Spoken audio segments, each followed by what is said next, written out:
ចាសសួស្តីបងប្អូនថ្ងៃនេះយើងមកជួបគ្នាទៀតហើយតើតើជាមួយនឹងការមើលការងារនៅលើគេហទំព័របងធំ .com អញ្ចឹងថ្ងៃនេះគឺយើងមកយល់ដឹងអំពី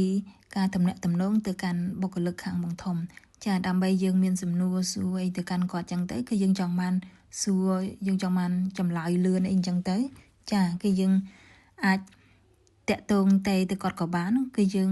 អាចឆាតទៅគាត់ក៏បានដែរអញ្ចឹងអ្វីដែលលឿននោះហើយ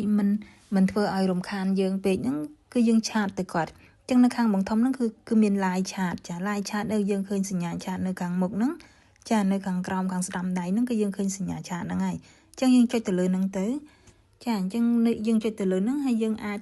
ឆាតទៅគាត់បានហើយអញ្ចឹងនៅក្នុងហ្នឹងមិនថាយើងមកពីខាងនយោជកក្រុមហ៊ុននយោជកឬមួយក៏ខាងអង្គការខាងយើងដែលជាអ្នកចង់ផ្សាយទិញលក់ជួលឬមួយក៏យើងចង់សួរតាក់ទងជាមួយនឹងរបៀបនៃការដាក់ពាក្យការងារទេគឺយើងអាចតាក់ទងទៅគាត់បានទាំងអស់ណាតាមរយៈឆាតហ្នឹងអញ្ចឹងឆាតហ្នឹងគឺលឿនបំផុតចាអញ្ចឹងគឺគាត់ទទួលបានគ្រប់សំណួរនៃការសួរពាក់ព័ន្ធជាមួយនឹងការប្រើប្រាស់សេវានៅខាងបងធំហ្នឹងចាប្រសិនបើគាត់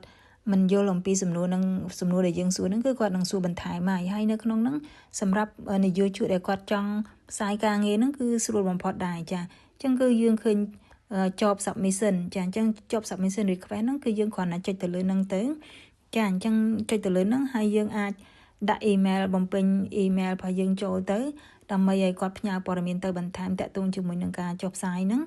ហើយយើងចាចុច upload file ហ្នឹងទៅហើយយើង submit ទៅគាត់ទៅគឺបានហើយចាអញ្ចឹងនៅក្នុងហ្នឹងគឺចាងាយស្រួលបំផុតហើយលឿនទៀតចាតាក់ទងជាមួយនឹងខាងបុគ្គលិកបងធំតាមរយៈ live chat ហ្នឹងចាគឺយើងអាចដាក់ attach file យើងទៅតាមហ្នឹងទាំងអស់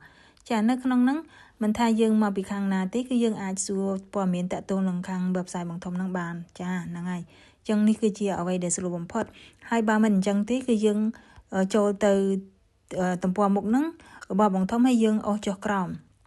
ចាអញ្ចឹងយើងមកដល់ខាងក្រោមហ្នឹងយើងឃើញ contact us ចា contact us នៅខាងក្រោមហ្នឹងគឺយើងឃើញព័ត៌មានដែលអាចតាក់ទងទៅខាងបងធំបានហើយយើងចុច more info ទៅចាចឹងនៅក្នុងគឺយើងនឹងឃើញលេខទំនាក់ទំនងតាក់ទងជាមួយនឹងចារបៀបនៃការតាក់ទងទៅខាងបងធំអញ្ចឹងយើងចង់តាក់ទងទៅគាត់តាម live chat ហ្នឹងក៏បានចាតាម email